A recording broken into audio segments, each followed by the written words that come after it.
নেত্রকোনায় ধান চাল সংগ্রহ শুরু হয়েছে। বিষয়ে বিস্তারিত জানাতে আমাদের সঙ্গে যুক্ত হচ্ছেন আমাদের সহকর্মী সোহান আহমেদ কাকুন।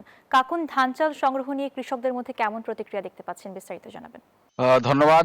আমরা আছি নেত্রকোনার মদন উপজেলার একটি হাওরে। এখানে আমরা দেখছি যে আসলে কৃষকরা কিন্তু ধান বিক্রির জন্য প্রস্তুত করলেও যারা আসলে মাঠ পর্যায়ে ধান ক্রয় করছেন তারা কিন্তু নানা অজুহাতে কিন্তু ধানগুলো মানে কম মূল্যে কেনার চেষ্টা করছেন, যে কারণে কৃষকরা কিন্তু ক্ষতিগ্রস্ত হচ্ছেন এবং ন্যায্য মূল্য থেকে বঞ্চিত হচ্ছেন।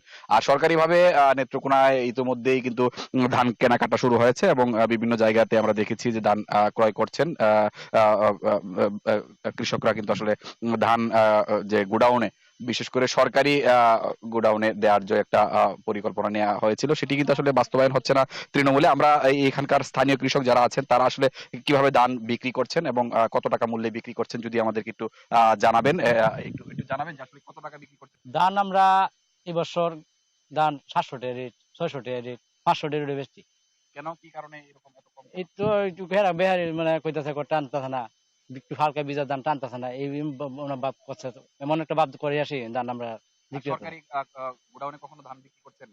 না না, এর মধ্যে আমরা এই যে বারোটা বাজারে বেচছি, আপনি কেন নেওয়া সরো যায় না পেতে যাই, কিন্তু গত বছর বেচছি 900 টাকা এমন, এবার 600 বেচতারি না।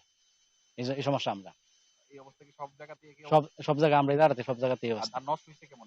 ধান তো ভাই এই যে হান নিয়ে খাইছে, অনেক জমি নষ্ট হয়ে গেছে গা, বহু সম্পদ নষ্ট। এই যে ব্রিটিশদের হেয়ে দেয়া আসলে শুনছিলেন পুরো ধান হাওড়ে। কিন্তু এই এলাকাতে প্রচুর পরিমাণ ধান নষ্ট হয়েছে, কারণ পুরা পানিতে তলিয়ে কিন্তু এই ধান নষ্ট হওয়ার কারণে কৃষকদের কাছেও কিন্তু এখন আর তেমন ধানও নেই।